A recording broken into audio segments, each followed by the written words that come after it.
The new GT3, I don't know what they're calling it. What a stunning bit of kit. Yes, it's a racing car and it's probably a bit irrelevant. What you need to know is it's not got the turbocharged 4 litre in it, it's actually got the old M156 dry sump SLS engine in it. So it's a similar powertrain but more efficient than before. What is lovely about this thing is it proves there's something beyond the GT Coupe. I've just spoken to Mr. Moores, the boss of AMG, and he said there's a street car that links this to the current GT, and we're going to see it in maybe 2 years' time. Just feast your eyes on this thing. It's bloody stunning. I suppose there are many ways that you can define an icon, but the Defender's probably an icon because on the Land Rover stand there's lots of really new, interesting stuff, but people still hoard around this last Heritage Edition, which is the run-out for the car. I've had a mixed relationship with the Defender over the years. Sometimes I love it and sometimes I hate it, and I also owned one from new in 07 and it slightly drove me mad. But it is just a beautiful thing, isn't it? And these run-out models are stunning. That's my favourite one. Is it possible to walk past a 3-door Cosworth and not stop and just bow down at its brilliance? That's a special one too. One of the early development cars has got the cage in it from when they were doing all the testing. I've driven it, I've skidded it, it's gorgeous. Ford has something special coming later on, we'll grab that. But for now, 3-door Cosworth, hero. This is the new Audi R8 with the V10 in it. Sadly, you can't get the manual anymore. Boo! But it's very pretty, isn't it? It's like the old R8 with some extra creases in it, in that evolutionary Audi way. Neil will now try and get through the scrum and show you a bit more around it. If it isn't better to drive than a Lamborghini Huracan, then they're in trouble, but I suspect it will be. So, interesting design cue. Not that I know much about design, look at the way I'm dressed. Remember the old blade on the R8? It was that big slab. It could be carbon or black or body coloured, but they've broken it up, and that visually really helps the car for me. So yeah, you don't get your big blade anymore, you get 2 little bladettes, but it's successful. We'll now leave the Audi stand, but not before praising the RS6 as the greatest car that was ever built. Now, if the camera's shaking a bit, it's because Neil's got an enormous erection, because he loves motorcycles, and I quite like them too. This is the RCV 213VS. Basically, that's Marquez's MotoGP bike with a number plate. Now, I read in the motorcycle press that they might not be making that thing now. Dear Honda, if you don't make that bike, you're a bunch of... Check out my wing. This is the new Aston V12 GT3. Numbers are fantastic, 600 horsepower, a little over 1,500 kilograms. Lots of clever details. There's titanium exhaust, there's lots of lightweight stuff. There's even, look, like a Porsche, a Perspex rear screen. They've sold them all, and I can understand why. It is stunning. The Vulcan is a delta-winged bomber that uses 4 Rolls-Royce Olympus engines. No, it's not. Actually, it's a track day special by Aston Martin. It's going to cost £1.8 million, has 700 horsepower, and is a kind of swan song for the normally aspirated V12. And it looks, in a word, stunning. Right, get a load of this. This is the melee. So Porsche has just started its press conference. It's unveiling a GT4 Cayman and a GT3 RS. Get a feel for this. We're quite a long way away from the stand already. It's about 50 people deep. It's a bit like being at a rock concert. Lots of noise. Come on. You have no manners here either. This is the special one, GT3 RS. We've been waiting for this for a while. It's been leaked, it's been counter-leaked. Let's have a look inside. Come on. This is absolutely stunning. GT3 RS, paddles only. It's a new seat. Feels quite familiar, but a little bit special. That wheel feels a bit smaller to me as well. Paddles only, 500 horsepower, around about 720 at the Nürburgring if you take your brain out. It's the car of the moment, isn't it? It's the car everyone wants to be talking about. Have a look around the outside, have a look at the louvers on the front wings, have a look at the massive rear wing. It's all about aerodynamics as well. They're not releasing too many more numbers at the moment. We should be driving it, I hope, around about May time. Just go away and just shut the door. Give me a minute to myself. Go away. Go away. Now, I suppose when you've got a GT3 RS on your stand, it's quite easy for the little Cayman GT4 to get a bit forgotten, but not in this case. It's probably why they've painted it bright yellow. It's stunning. Driving it in a few days' time, 385 horsepower, load of GT3 chassis bits. It's going to be stunning, isn't it? And of course, a manual gear shift. How clever is that? So whilst everyone's whinging about the GT3 RS being paddles only, they can just point towards this and say, if you want to stick, buy a Cayman. Come and get in the new 488 with me. Right.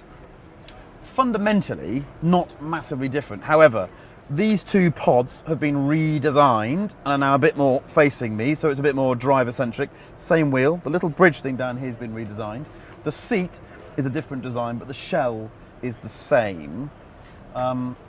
This is filled with large quantities of want.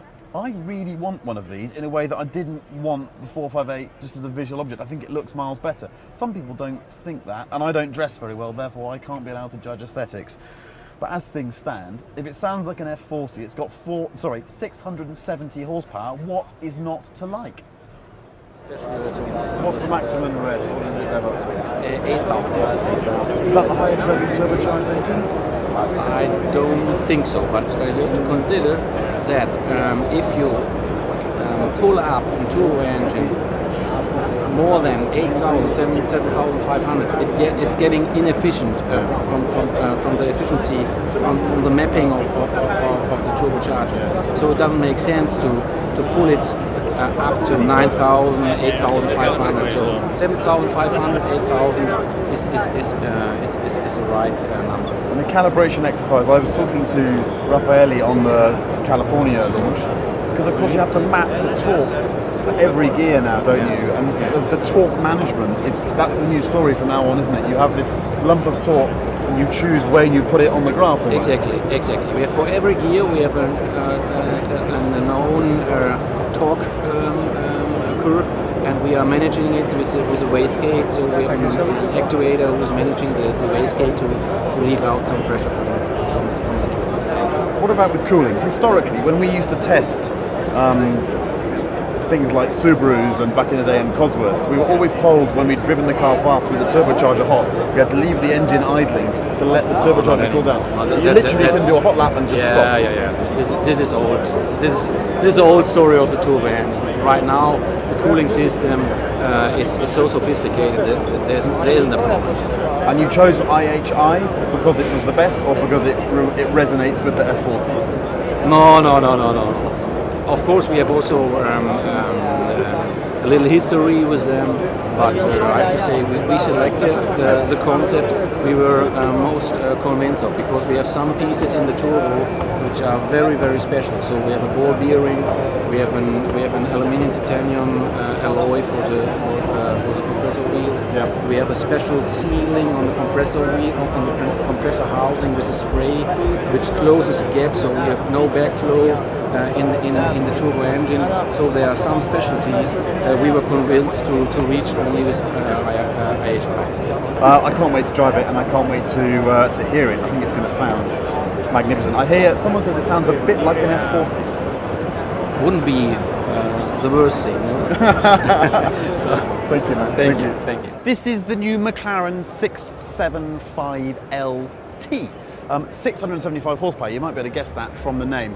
This is a comprehensive reworking over a 650. You've got all that power. You've got 100 kilograms less weight. 650 is a light thing. Pulling 100 kilograms out is a lot.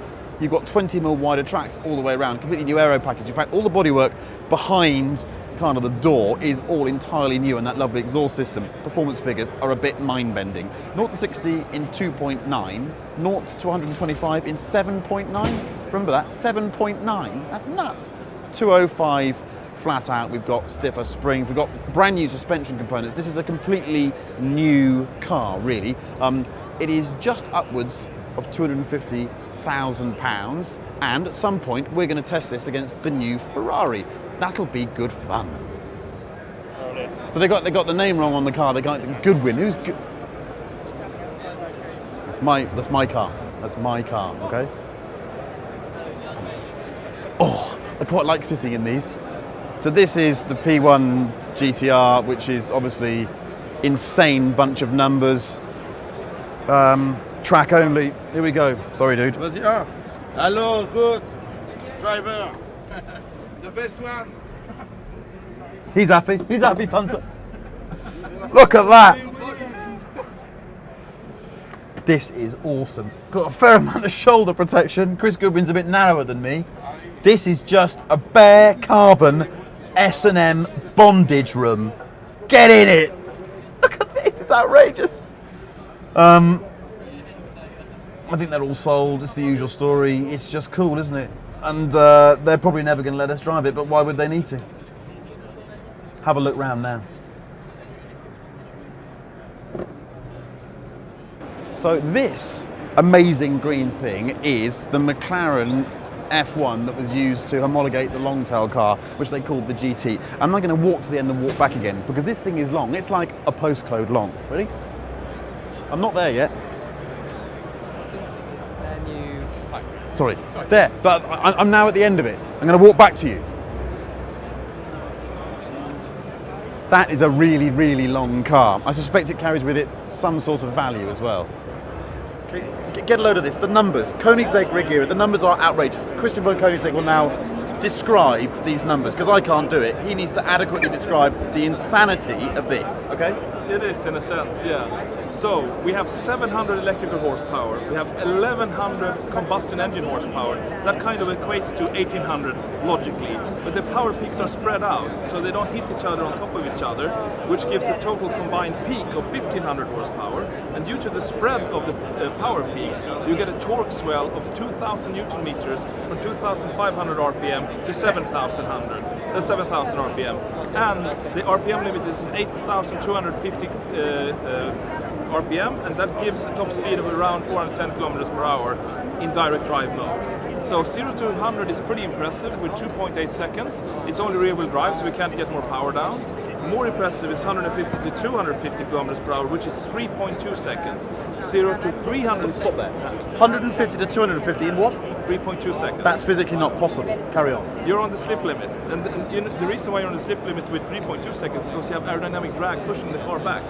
So you're on the slip limit from 0 to 275 kilometers per hour, and 0 to 300 is in 12.3 seconds, and 0 to 400 in around 19, at least under 20. I need to go and lie down, but for the internet, can I shake his hand? There you go. For the internet, we melted the internet between us. That's outrageous. And you know what? It's beautiful, really beautiful. But direct drive. There's a new Lamborghini Aventador. It's over there. It's yellow. But I've got some bad news for you. I can't go any closer because I've just heard I'm banned from driving Lamborghinis because I was rude about them, and I said that they understeer and they're bought by people that can't drive. Well, look, I'm gonna break from tradition. I'm gonna be objective and positive. The new Lamborghini Aventador probably understeers, and it's probably going to be bought by people who can't drive.